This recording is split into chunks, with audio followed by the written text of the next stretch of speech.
Hello, welcome to another edition of Prove All Things. Thanks for everyone who's joining us again, because we had started and we had some technical difficulties, so we're restarting today's program.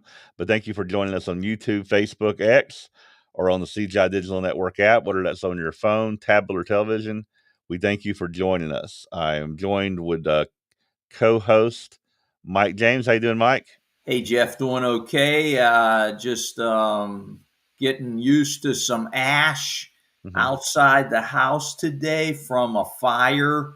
I'm here in San Bernardino County, and we got a fire down the road here, about probably 10, 15 miles away. But we had some rain yesterday, and I think it brought the ash down to the ground. The fire had been burning for a few days, but we don't often get rain in the summer here. Yeah. And there was an unexpected thunderstorm.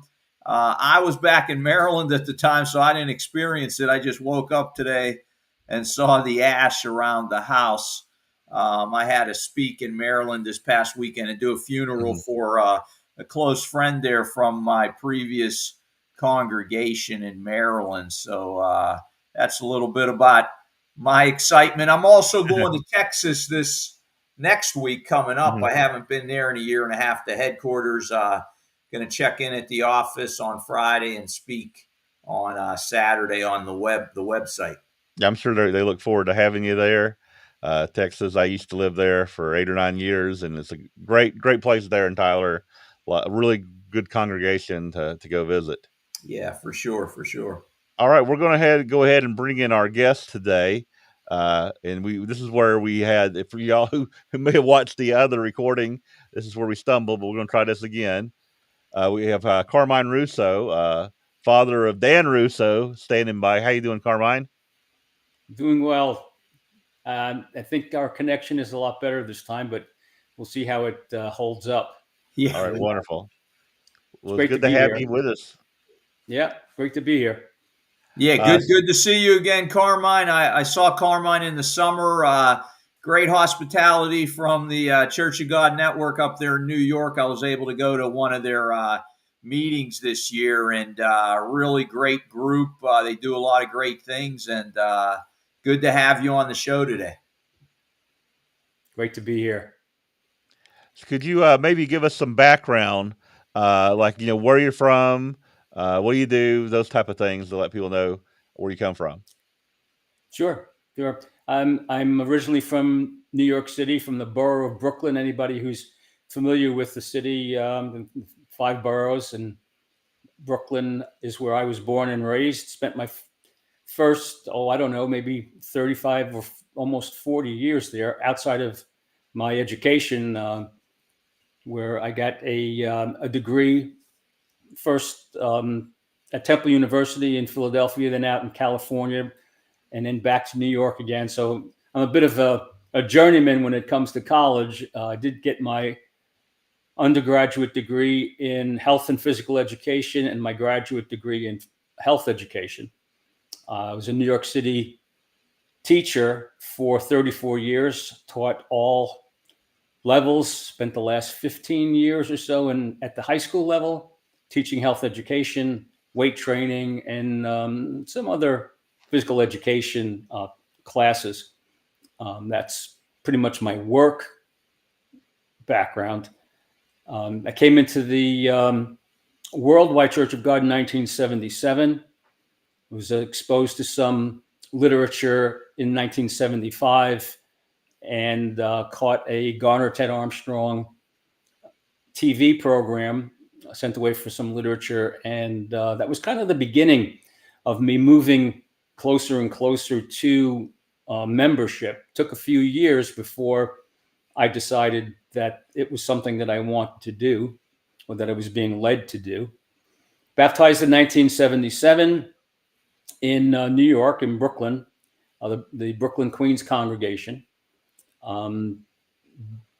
Was ordained a deacon in 1986 and an elder in 1990. And I am the husband of Janice Russo, who some of you may know. And of course, you know my son, Daniel. And some of you may even know my son, Stephen, who's an integral part of the workings of CGN, Church of God Network. I am now working with an independent group. We have Zoom services each Sabbath and Holy Day. We were a congregation of about 20, but over the years, the numbers have dropped to just under 12 because of age. A few people have unfortunately passed away, and some have moved away. And so we are independent. We don't have a charter. We just meet together. It's the same congregation that was together in the early to mid 90s in the Worldwide Church of God. Mm-hmm. We've also added on our Zoom call a number of people. So we're at about 20 devices or so on Zoom. Okay, great. Yeah, somewhere around 30 people each Sabbath. So yeah, we have another regular, Skip Martin, who does a similar thing, who has an online church. And I think that's in this age has become quite the resource for people to be able to connect and to connect to someone live. So it sounds like you're doing a good service there. Yeah, we encourage face-to-face fellowship wherever possible. We do this because we have a very aging population in our group, and there's a lot of distance. My wife Janice and I moved out of the New York area about 12 years ago. We live in upstate New York. We live in a rural area, farm country. Mike knows. Mike has been to our house. We have 7 acres here, and so there is a distance issue for us. It takes us about 2 hours to get down to where we had face-to-face services. And COVID really changed a lot of things for a lot of people. Mm-hmm. And when people heard that we were meeting on Zoom when COVID hit, many of the people that we knew, as a matter of fact, some of the people that Mike knows in the West Coast Church of God, joined us for several years. But as soon as COVID started to let up and people could meet in person, they went back to the face-to-face situation that they had, which we encourage. We're not looking to build any kind of number or following or anything like that. We just want to provide for those people who are under our care, and anybody else who would like to join us. We welcome. Do we have a email for Carmine, Jeff, that we can put up later? I'll get it up so we can put it up. I'll put his email up. Right. All right. So we appreciate you being on with us today, and I'm going to get your email ready to go up in just a moment here. But so we have a topic for us today. So what is the topic, and what brought you to this topic, and we'll just maybe just let you start presenting for us. Well, what brought me to the topic was your co-host, Mike James.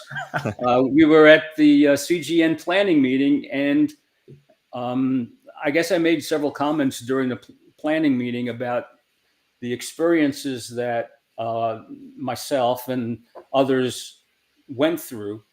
And I guess I posed the comments in a way of something not necessarily a warning, but something to be watchful for.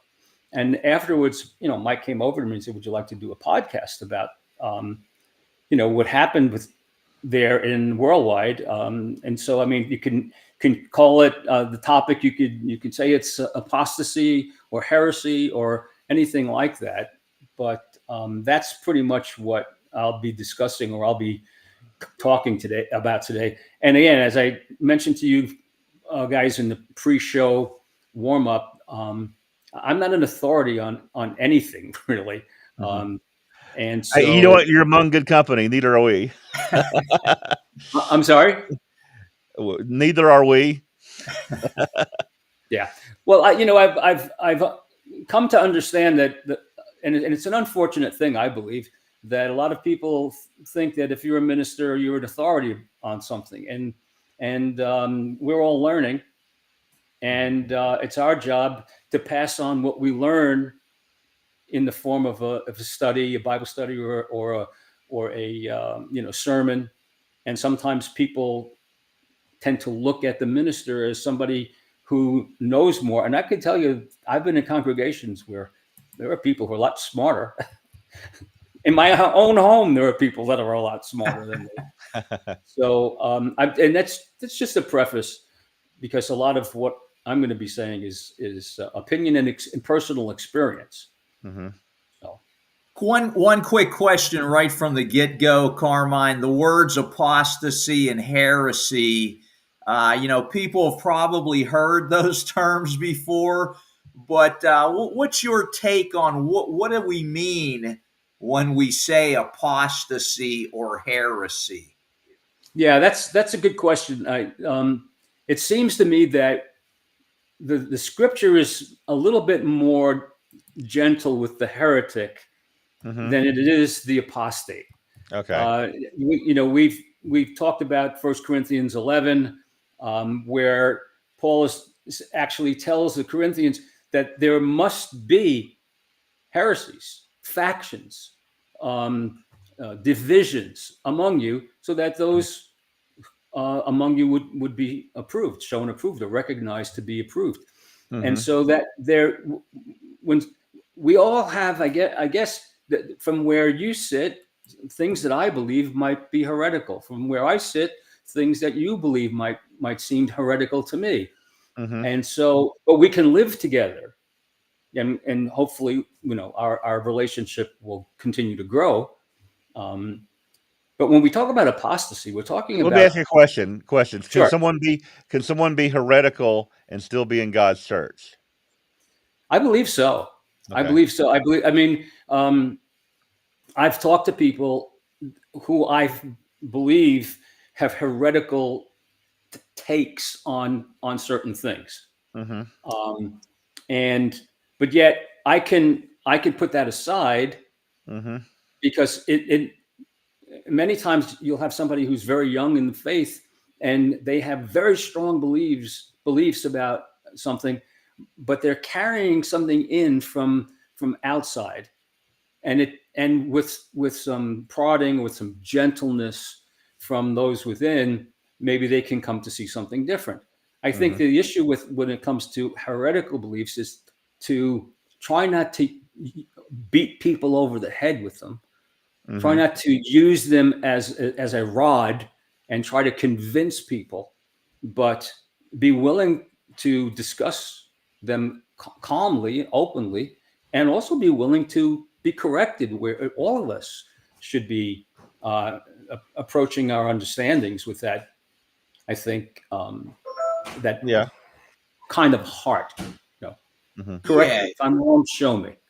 Yeah, yeah. I think we're all wrong about something, or probably many things. I think so. I think we all have something that we are wrong about, and we just have to be. And I guess that's what on Prove All Things we want to prove all things, because we know we could be wrong, and maybe someone else may have some information that may show us something different.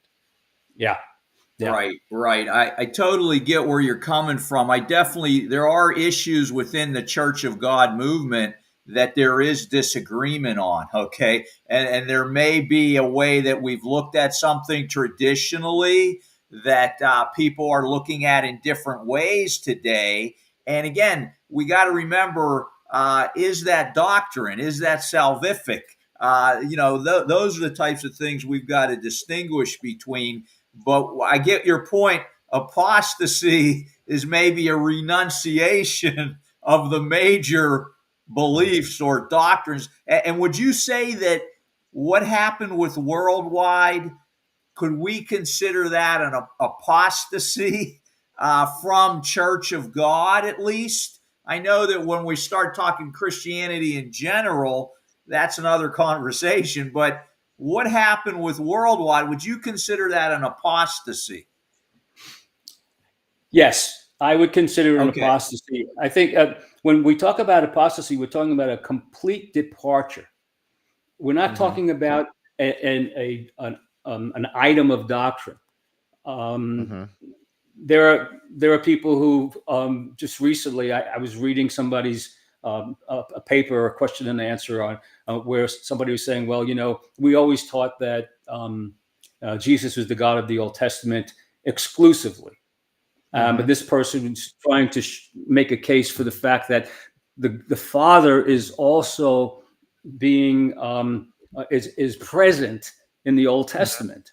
Right. And I haven't read all of the information, but as I was going through, I said, "Boy, this is something of interest to me." So, but some people have claimed that that was apostasy, and I have to admit, and I think a lot of us are like this. We hear about something, and without really examining it, we say, "Oh, well, and you write somebody off." And boy, I certainly have had to back away from that approach all the time. So apostasy, though, is John gave us a good idea of what apostasy is about when he said that when he identified Antichrist. And I've spoken to people over the years who talk about Antichrist as though it's all over the place in Scripture. It's not. John's writings is where the word Antichrist appears, and it's defined very clearly, and that is that the Antichrist, the spirit of Antichrist, does not believe that Jesus Christ came in the flesh. That's an apostasy. And I don't know if we're going to go in that direction, but we're talking about the Gnostic influence, the Hellenistic influence that was extant in first century, early second century, that John was fighting, that Peter was fighting, that Paul was fighting in among the Galatians and the Colossians. So, all right, we have a question, and apostasy. leading up. We have a question from the viewers. Okay, I was like, but go ahead and finish your statement. But we have a question for the viewers when you finish that statement. I'm sorry. Okay. Okay, I think he's done. Okay, all right. Okay. The question is, and I'll put it up from Life Lessons. Ask: could the adaptations of different calendars when the churches of God be considered heretical? And I would add, is it heretical or is it apostate going to a different calendar for keeping the holy days? I mean, again, it's opinion we have here, but what do you think about that? Well, I'm going to be very candid here. When the changes first began to take hold in the Worldwide Church of God, there were quite a few people who began talking about the calendar. And I did a lot of research on the calendar back in the late 90s, early 2000s. And what I can tell you is I came away from it more confused than anything else. I couldn't find the grounds to make a change. Valid points, but I could not find the grounds to make a change. I have this thing, and because we talk about things in our group that are a little different from time to time, and I have this. You all watch football. I have the instant replay analogy.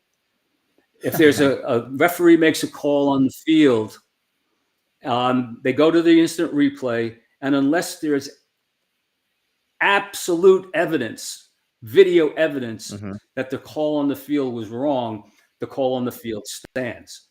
That's my approach when it comes to things like this. I wouldn't say that the calendar is. I would say the calendar is more heretic. Fall into the heretical aspect. Those who don't believe in postponements will say that those who do keep postponements are keeping a heretical calendar and vice versa. But Mm-hmm. we all, I'm assuming we all love God's holy days. We all worship God's holy days. Yeah. Now, there are people who say, well, if you don't worship on the right day, I'll leave that to you to work out. I'm going to answer to God when it comes to what I do on a holy day. Yeah, Right. I kind I of don't think agree it's with you, impossible. Carmine, on the general points that you made there in my Mm-hmm. study on the Hebrew calendar and why they went to the Hebrew calendar. I Mm-hmm. can't find any reason not to stay with it, but I'm Mm-hmm. not going to judge those who are getting into these other things. That's for them to do. But I would see that more as heretical than than apostasy, Mm-hmm. because of the fact that they're still keeping the holy days. They're trying to do it in some type of method Mm-hmm. that they've kind of created or come to the conclusion of. I can definitely see that more heretical than apostasy. Yeah. Yeah, I think it's definitely probably heretical from my point of view, because we in Atlanta, we meet with people and they'll come to our church on the Sabbath who keep different holy days, but we still consider them the church, even though we have a disagreement about the timing. And I think I think that's probably the best way to look at it in the church today, because you Yeah. get into all kinds of arguments about those things, and it's not worth fleshing out. Yeah, and we don't need any more. We don't need any more to divide us, as far as I'm concerned. That some Yeah. people, and maybe I'm judging harshly here, but it just seems like some people are looking for every little thing to divide other people. The thing about apostasy that was apparent to me was that it begins with a heresy. And then and then there's another heresy, and then there's another heresy. And Mm-hmm. again, I don't know anyone's heart, but when I look back over the period between 1988 or so and 1990, the end of 1994, where Mm-hmm. the true intent of what was going on in the Worldwide Church of God was exposed, I Mm-hmm. see intention. I see a gradual, slow, intentional Mm-hmm. increase in the number of heresies Right. to draw people completely out of, in every aspect, everything, including the format of services. Everything was changed. And so that to me it's not just an apostate leaving, picking up and leaving, but taking Mm-hmm. others with them, wanting to impose their will upon whomever is there. And again, the scripture is so clear about that, about people having crept in unaware, about Mm-hmm. people who are false teachers and whose intention is to take people with them. So that to me is the heart of apostasy. Well, I think in worldwide that they had the end goal of that we want to have a church that's like this, that's like these other churches that are Protestants, and they said, "Well, this is our end goal, and we're going to have to just gradually move towards that end goal." Like they weren't truly like investigating truth. They had this end goal in mind, and they just gradually, I think, moved everyone in that church towards that end goal. At least from my perspective of looking at it, and I was an Well, outsider. I was never part of that church. What's your perspective, Carmine, being inside it? Yeah. well, I can tell you that there were little things that began to happen, and when I say little things to the average member, even I was an elder. I was getting the pastor general's report, which was the updates Mm-hmm. on what was going on at headquarters and so on. I'd been to refresher classes at Ambassador College and so Mm-hmm. on, and there were little things. And when those little things were questioned, a typical answer would be, "Oh no, that's not a change. It's a restatement of an old doctrine. And I can tell you that the average person doesn't want to admit or realize when something is happening to something that they love, something that they cherish, and that bad is happening. They'd rather, and I'm among those people, they'd rather just, push it off. It's okay. It'll be okay. It's really that bad, But then things started happening, and changes were starting to be made, and the kind of rhetoric that was coming back was, I would say, akin to, and please, anybody who's into politics, don't be offended. It's akin to listening to a politician, and we were getting this political jargon. We were getting this not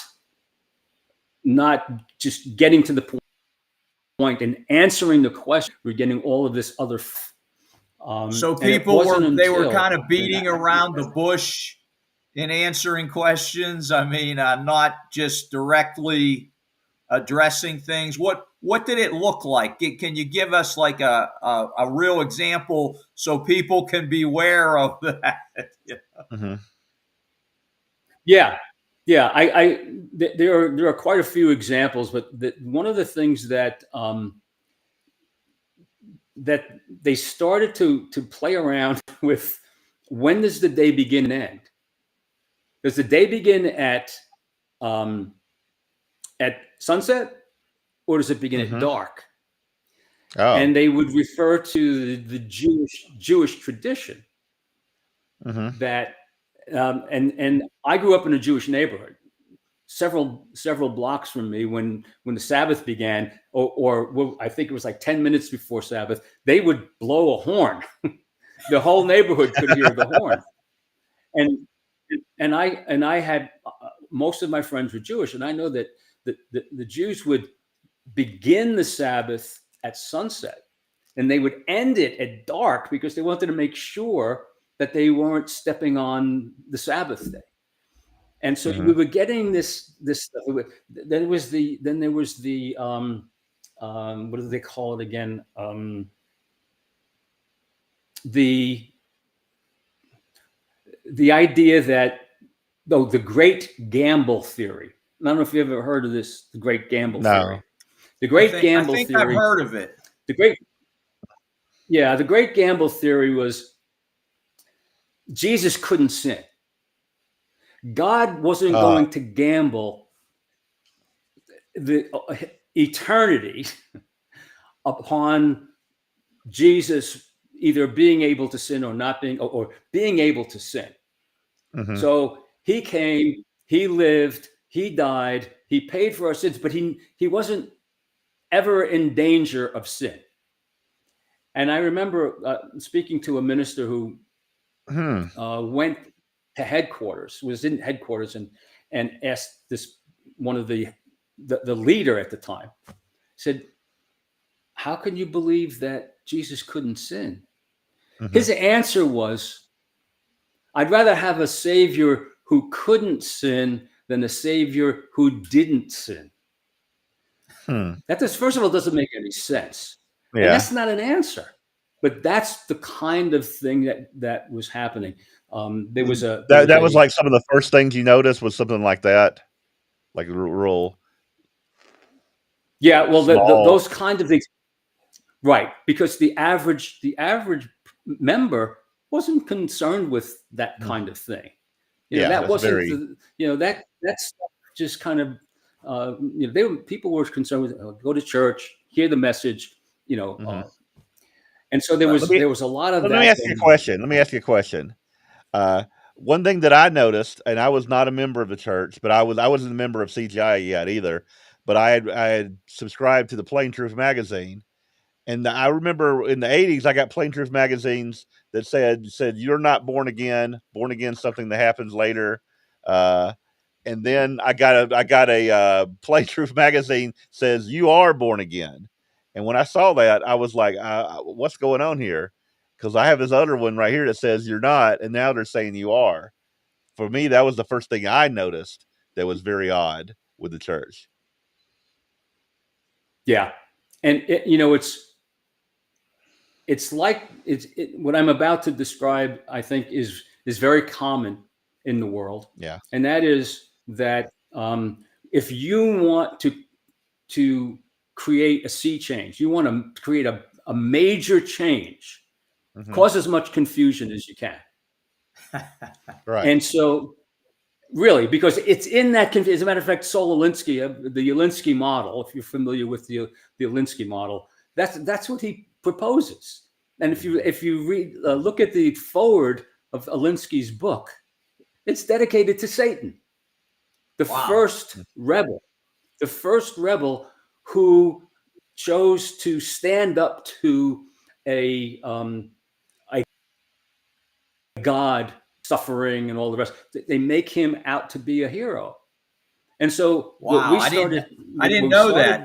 That's in the foreword of his book. He actually named Satan that story. Rules for Radicals. Go to the foreword. I believe it's the foreword of the book, and he dedicates it to Satan, to the first rebel. Wow. And, go ahead, Carmen. Finish the thought. Then I have a question. Okay. Yeah, and so we were getting the PGR, Pastor General's report, went from giving us updates on what was going on and within the church and as a whole. They started sending study papers. They started attacking certain doctrines. For instance, U.S. and Britain and prophecy, which was a big doctrine within the Worldwide Church of God. It was one of the topics that brought a lot of people into contact with the church. That seemed to be the whole prophetic idea and so on. And so they started attacking that, and they started attacking some other things. They started attacking born again, going into the very infinitesimal studies about the word genau and how all of those things impacted and what it really means. But they didn't deal with the major teachings within the church. They didn't deal with John chapter 3 and so on. With the immortality of the soul, and they left. Those were all peripheral issues that didn't come in until later. So go ahead, Mike. Did you have a? Yeah. So there's a comment by Life Lessons here, and this is something I've heard from a lot of folks who stayed in Worldwide even past the time of the changes. One of the things they kept saying to me when I asked the question, why did you stay so long after these changes began? A response I got was that we believed all these years that God had picked this specific administrative church, that he was working just from that church, and that it was going to be made right later. How did you get around that in your own mind? And did you know people who continued to hold on because they had this idea pounded into them that this was the only church? All right. My response to that was I was one of them. Okay. I was one of those people. And there were several levels of it. When I came into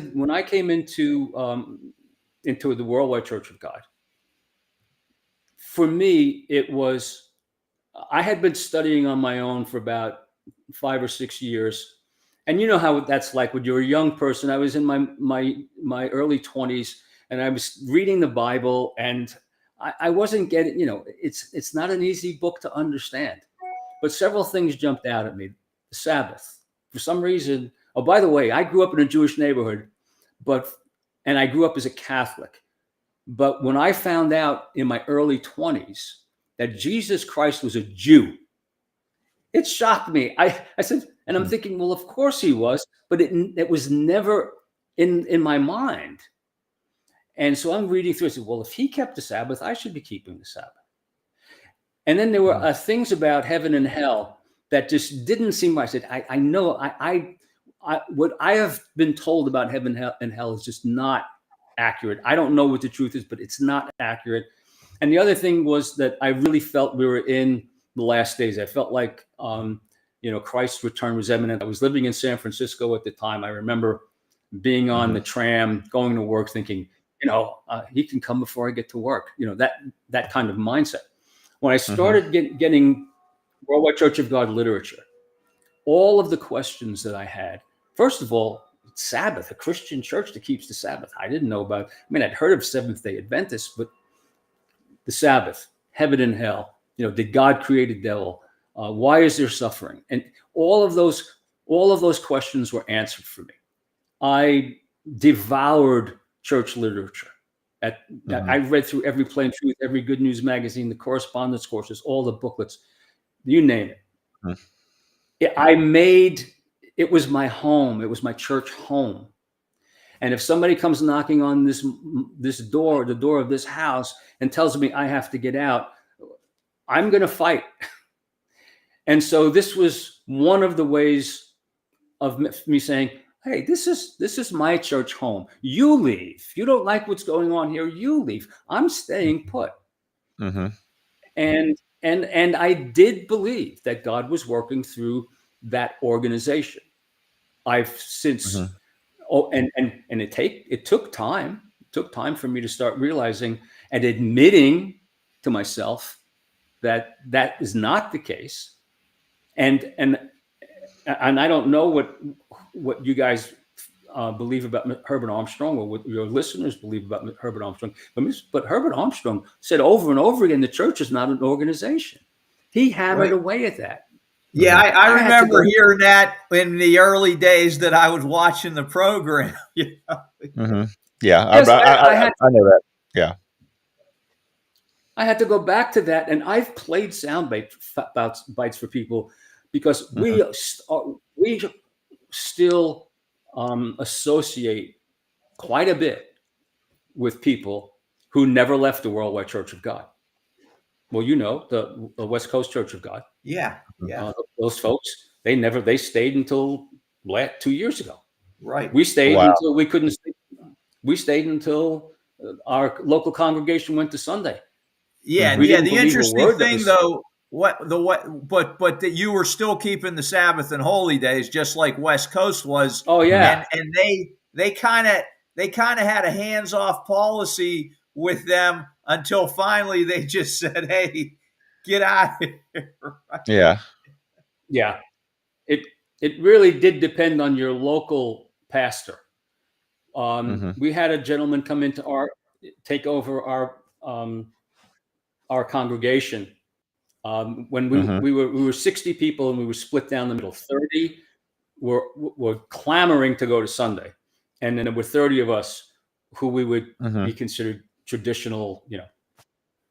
The man came in, and one of the things he bragged about was that it was his job to get rid of all of these conservative people. And over time, because we quote unquote conservatives, I was the only elder at the time. There was a deacon and a deaconess, and we just said, look, we're going to love this guy to death. We're going to submit to him, to his authority, in every possible way, other than compromising what we believe to be true. And the other group, it was so ironic, but the other group was giving him such a hard time. They were threatening not to come back. One woman told him, I'm not coming back to this congregation until you go to Sunday, until we have a Sunday congregation. And she left.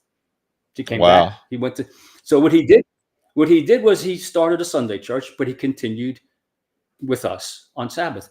And in the end, we had a very good relationship with him, a very loving relationship with him. And unfortunately, the man died of a massive heart attack on the streets of New York City at 55 years old. Mhm. It was really sad for us. But he was there. He said, "Look, I know you guys. You could come over to our Sunday church for Pentecost, but I know you'd rather be on your own." Because they were just keeping us a Sunday. They weren't really keeping Pentecost. He said, Mhm. tell me how much the hall's rental is going to be. He lived his faith, even Mhm. though he was teaching doctrines that were heretical to us. He was living his faith. He was kind to us, and Mhm. he continued to help us to facilitate, what we believed was true. Mhm. Gotcha. So that was, How long did that but last? the I'm curious. actual How long did that last? Like what several year? years. Yeah. Okay, that was probably very early 2000s Oh wow. where he died. And so he was our pastor for about 4 or 5 years. Mhm. I won't go in. It's a long story because we had one pastor, and the people who wanted the changes were complaining about him to headquarters. So they just switched the man who was our pastor with the pastor from a nearby congregation, so that they wouldn't have to move into a different home and so on. They just changed congregations because the other congregation had already been decimated. They were already down to like 12 people, and they had accepted all the changes. We were close to 60 people, and we had a lot of people who weren't accepting. So we were a thorn, and some people pride themselves on it. And maybe I not know maybe about it, but I did as well. Pride myself on being a thorn in their side Mhm. until I started being understanding what it means to be a Christian uh, Mhm. a better degree. And it wasn't about being a thorn in anybody's side. Um, Mhm. but at some point, after he died, we wound up going back to our other pastor. We had to go travel to the other congregation. And he eventually suspended me because he felt that because I was an elder, he had removed me from being an elder. But Mhm. because people still saw me as an elder, that that I was standing between him and the people, the conservative group. That if I wasn't there, he'd be able to preach Mhm. the true gospel to them, and they would accept it. And he just didn't know those folks. Yeah. And I told him, I said, if you believe that, then you really don't know why these people are here. They're not here because of me. Mhm. I'm here to serve them, but they're not here because of me. And now, when he suspended me, not one person left. My wife and my son continued to attend.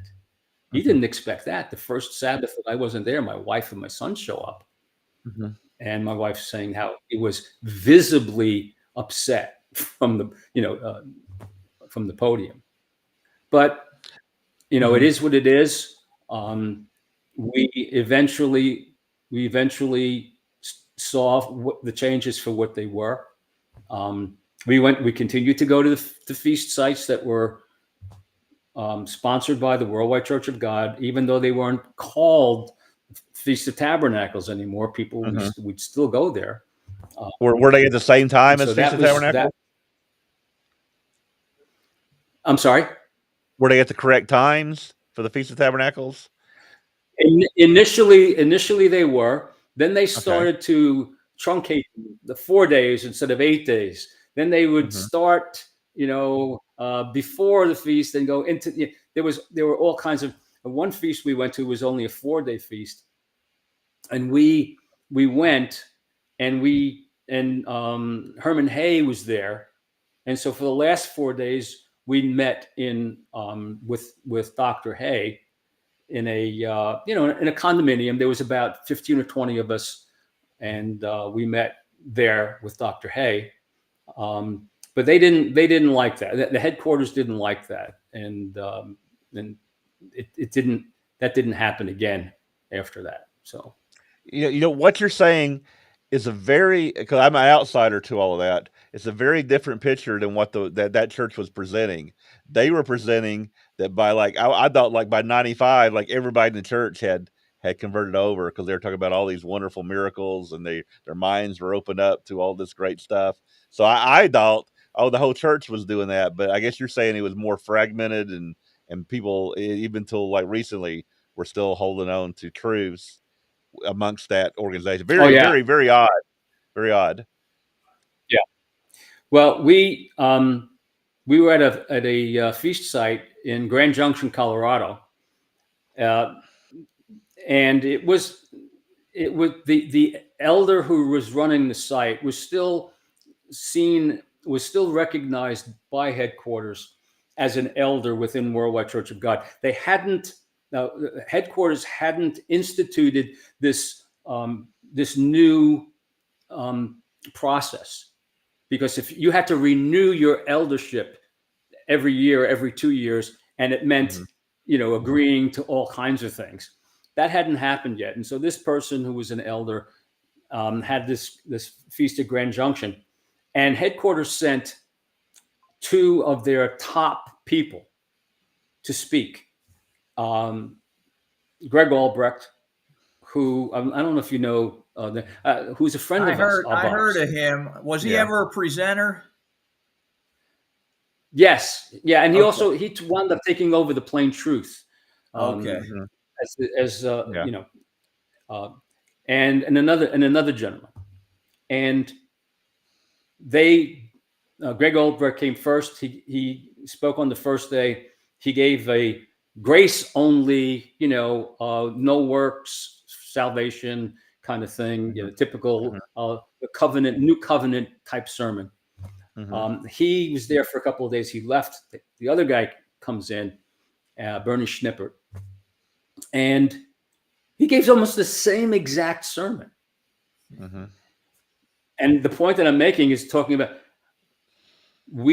there were about 30 people after the sermon who just converged on the podium and surrounded him and started, and to their shame, started attacking him verbally. And I actually had to come over because, again, I had a responsibility as an elder. I can't just stand there and watch people doing this to anybody, let alone somebody who's in a position of authority. And I knew several of the people who I get it. I get how angry they were. That was my reaction throughout all the time we were going through the changes. Very angry, but I had to admonish them, say, look, you can't do this. You can disagree all you want, but you can't call him a tool of Satan. Maybe he is, but you can't yelling those kinds of things out at him. So there was a lot of hurt, and that hurt, as you guys probably know, in men, when men have hurt, they express it very often in anger, and that anger was coming out. But I can tell you this: if I learned anything from all of it, it was that I was not prepared. I was not prepared to deal with the kinds of questions that were being put forward. I've been presenting a series on Sabbath, and one of the things I'm presenting to our group has to do with how Worldwide started to attack the Sabbath. He said, and one of the first things that they raise is that there's no evidence anywhere in Genesis, the book of Genesis, that anybody kept the Sabbath, that anybody was told to keep the Sabbath, or that anybody broke the Sabbath in the entire book of Genesis, and that the Sabbath, the creation Sabbath, was never, the man was never told, Adam and Eve were never told that they had to keep the Sabbath. How does it, see, I wasn't prepared for that. I wasn't prepared for that kind of question. I wasn't prepared when they said, well, the Jews don't believe that the Sabbath is for everybody. The Jews believe that the Sabbath was given to Moses at Mount Sinai and only for Israel. I wasn't prepared to answer those questions. And so if I could give advice to anyone, know why you believe what you believe. Right. That has been a major theme through my preaching for the last 30 years now. On that point, what do you think the main difference was between those who went with the changes and those who did not? Was it partly due to people who had grown up in it and never proved it to themselves? Do you think they captured a lot of those folks? Or you tell me, you were there. Yeah, I in my experience, again, this is an opinion based on my experience, there were several groups of people. There were groups of people, and I've told this to my sons, and I've told this to some other people. When I first started in the Worldwide Church of God, I joined the Spokesman's Club. Are you guys familiar with Spokesman's Club? Yes. Yeah, it's where they trained people to be able to speak, to do sermonettes and maybe eventually sermons, and was also to tap into leadership qualities for certain men.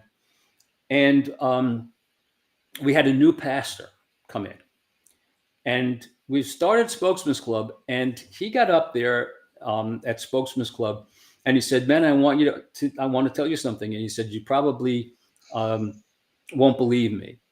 He said, "But you're going to find that no more than 10% of the people who are sitting in the congregation can tell you why they believe what they believe." That shocked me. Wow. It shocked me. But I'll tell you what. It was an honest appraisal. Some people can't give you chapter and verse, but they can give you basic biblical concepts about. Did I lose you guys or? No, I just got you full good. screen. Just got you full screen. That's all. Full screen. It's scary to just see myself. Some people know why they believe something, but they can't give you chapter and verse. Some people have no idea why they believe it. They believe it because they were told. The minister said such, thus and such, and so this is what I believe. I remember when we refer to it as the New Covenant Sermon. When the New Covenant Sermon was given in December of 1994, we were about 220 people in our congregation. The next week, we lost at least 70 people who didn't show up again. Wow. And a lot of within a month, we were down 50%. Wow. And I remember there was one gentleman that I knew in particular, and he when he found out that they weren't requiring you to tithe anymore, he went ballistic. I can't believe I gave all this money to that church. I could have sent my kids to better schools. I could have had my own house. Who forced you to do anything? And so there was there were so many levels. People who don't know what they believe, people who believe it because they were told to believe it, people who kind of know some of the things. One guy, I was, when it was getting more and more confusing, and we had a little barbecue at our house, and we invited some brethren over. And I was talking to this one gentleman, and I said, "Oh, so what do how do you feel about?" He says, "Oh, I don't." He said, "That's too confusing. I don't have time to study all that. I don't have time to come home after work. I want to spend time with my kids. I want to be with whatever. That's And they're gone. People who didn't have time to do it, who didn't have the inclination to do it, or who didn't know how to do it. I don't know about you, but study is not an easy thing. A lot of people don't know how. Most people, I didn't know how to study. I flunked out of college my first year. I didn't know how to study. I had to learn how to study. Yeah. So, and then there are people who was saying, "Oh, I believe this all the time. I'm so glad that they finally are making these changes." Wow. People Were, went, were That's those people especially, were they born into it or no, no? no. But back in yeah. the 90s, there weren't as many. I didn't come across as many people who were second or third generation in the church. Mhm. Most of the people that I knew, that I was friends with, that I became close with, were first generation Christians. They came in Mhm. in similar ways um, as I did, and that was hearing something, reading something, and saying, "Oh, I need to know more." Um, so there was all of that. Some people didn't even know changes were happening.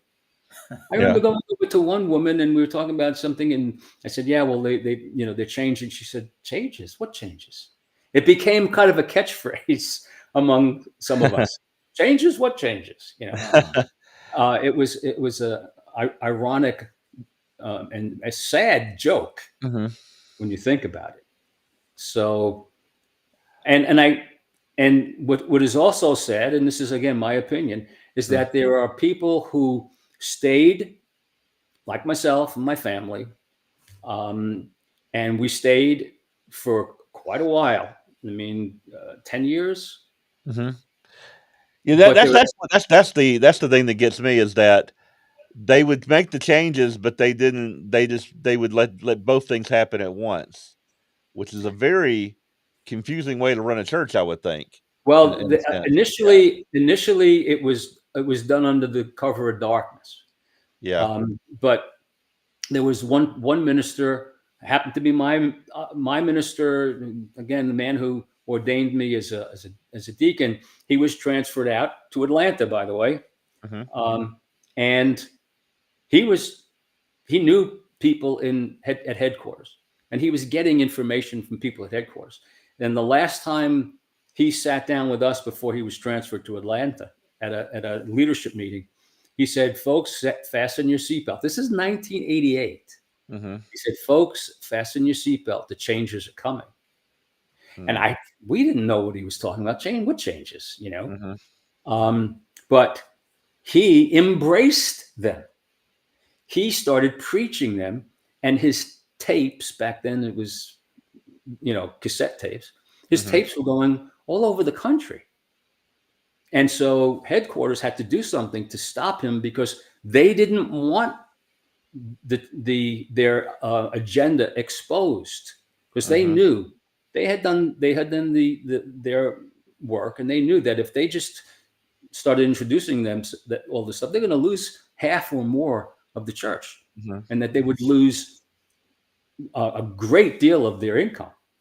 We're starting to wind down, Carmine. We're going to Sure. bring you back again, but I think you're hitting on something there, that there was this slow progression. Would that be something that you would tell people to watch out for? Yeah. That whenever there's an apostasy, it's not going to be all at once. It's going to be a slow progression in order to do the most damage. And just to Janet out there, before you answer, let Janet know. I don't know if she's new to us or what, but yeah, we believe in a Friday sunset to Saturday sunset Sabbath, Janet. She says she's a new Christian. And if you want to know more about that, Janet, Jeff will put our emails on at the end. Yeah, But I can put our Carmine, website up where you can go to as well. if you could get to that as we wind down, is that one of the major things you would warn us about?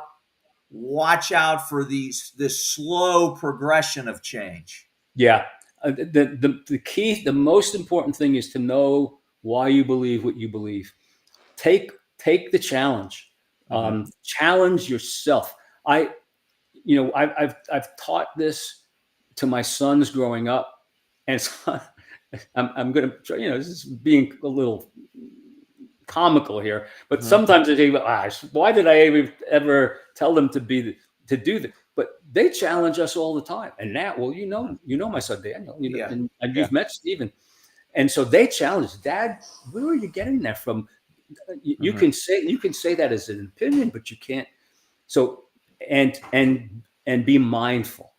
If something doesn't sound right, examine it. Don't just let it go by, especially if it's something that reoccurs, something that you're being exposed to on a regular basis, or a person who is in a position of authority or in a position to teach and is presenting things that you have questions about. Go to that person, question that person respectfully. That person has a responsibility to answer you. That and that's one of the things that we do in our little group, and I think other organizations are starting to do more of it, and that is have a question and answer afterwards. I spoke today. Any question you have that you're asking respectfully, it's my responsibility to answer that question. I can say I don't know. I'll look into that, or I can say, well, this is why I believe so. Don't let it just go. Don't let it just be something that I'll worry about that later. If it happens again, examine it. So that would be my most that's me the most important thing I think anybody can do. Keep your nose in the Bible. Know why you believe what you believe. Yeah. Hey, Joanne had a similar experience to you. She's mentioning in the chat box, but her faith is still strong, just like you, Carmine. And I appreciate what you've told us today. We're going to bring you back. We'll set up another date for you. I know because you got a lot more you wanted to talk about, but appreciate what you said. And Jeff, you got anything for Carmine? Well, again, Carmine, I just want to. I'm kind of.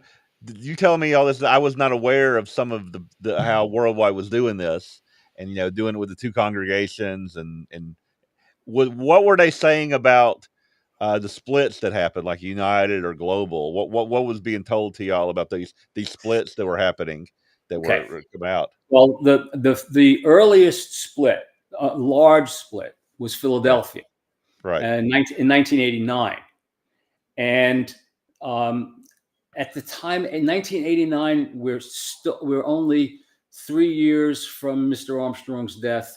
Joe DeCock Sr. has been I felt a good pastor general. He was making changes, with regard to how a minister should approach a person. So I thought they were good. So when that happened, it wasn't a big split.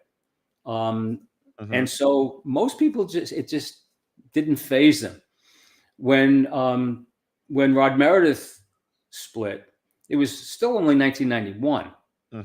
The changes hadn't hit full force. And so depending on what you knew of Mr. Meredith or what you heard about Mr. Meredith, and there was a letter that Mr. Armstrong had written to Rod Meredith, which was not very, what it said was, Rod, you're a good man, but you shouldn't be in leadership. You shouldn't be in a leadership position. Right. People would see that, and and then Global splits within a year or two, whatever it was. It wasn't until 97, I believe it was, when United came together, and under different circumstances, by the way.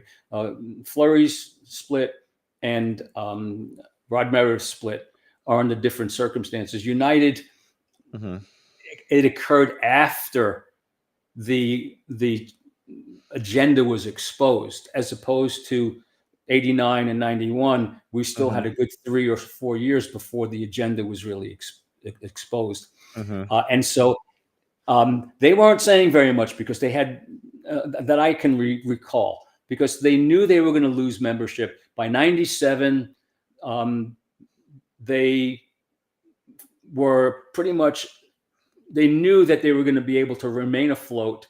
They were going to sell all the campuses, all the buildings, everything else, and they would be able to remain afloat financially. But it didn't seem to me that it bothered them to lose people, my opinion. And just a shout out to Joanne, because Joanne has been a constant companion on this journey from day one with us. So, and she attends most weeks with us on Zoom. Yeah. Another question, because you mentioned like until recently, what is it, the Western Churches of God they were still keeping the Sabbath. West Coast West Church. Coast. West Coast, or something like that. West Coast Church of God. Is there any part of the I guess Grace Communion now that still keeps the Sabbath out there? They are just now. When I say just now, they are enforcing Sunday now Mm-hmm. across the board. They allowed congregations here and there, and especially in Europe and in the UK. We have quite a few friends in the UK because there was a very staunch group in the UK who stayed in Worldwide and continue to attend. And they're just now getting to that deadline, and I believe August was August or September. Joanne might even know a little more about this than me. That they are now there are no more Sabbath services anywhere in the UK. Yeah. And and of course you have, what do we do? Because people who insisted that the Worldwide Church of God / Grace Community International was the Church of God. Now they're saying Yeah. some people are not doing anything. I spoke to somebody yesterday and I asked about this particular woman, and she said, he said, no, she's not. She's staying home. She's not going anywhere for Sabbath. She's not going anywhere for the holy days, because Mm-hmm. for her, Grace Communion is still the church. Mm-hmm. I don't understand the mindset. I Yeah. really don't. Okay. Again, it's very interesting because again, in my mind, I was just thinking that everybody there changed like years ago. I didn't know there was so many holdouts, like you're saying. So it's definitely a very interesting dynamic because the front that church puts on is like, hey, we're just this wonderful Sunday church. And everybody's singing Yeah. Kumbaya and all that great wonderful stuff they're doing. But it's There are I guess a lot different than that. at least several hundred that we can count, Yeah. or we estimate who stayed. Yeah, I remember hearing Joe Takach Jr. on the Bible Answer Man radio program a number of years ago, Hmm. and this was going back at least 10 years ago, and they were commending him on the great work he had done, and he made it sound like everything was changed. We got a new church now, and that whole thing. He was not letting on about all of what you're describing. We actually had a group in Wyoming that their pastor continued to allow them to keep the Sabbath and holy days. It was a small group up there. And then he died, and they just kept keeping it on their own, and they were watching different programs. And that's how they got associated with us, So. Yeah. I think a lot of people initially. I don't know if you need a dead stop or not. I'll just shut up. But I was going to ask Carmine if there's anything that you want to like leave us with before we go. Any kind of thoughts or ideas you want to leave us with? I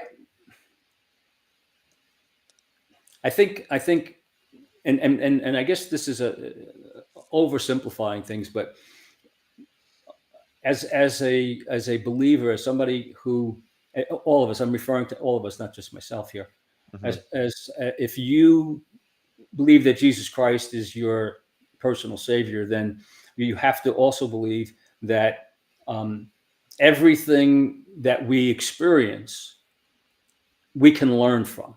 I'm not going to say everything has a purpose. I mean, my feelings about all things work together for good is different. I mean, when the scripture says all things, it means all. I mean, it's everything that's ever happened works together for good. It's up to us to fashion it for good, because I'm not going to go and tell, and this is a real situation. I'm not going to go tell a woman who just lost her 6-year-old child because it had an asthma attack and it died. I'm not going to tell her that, well, all things work together for good.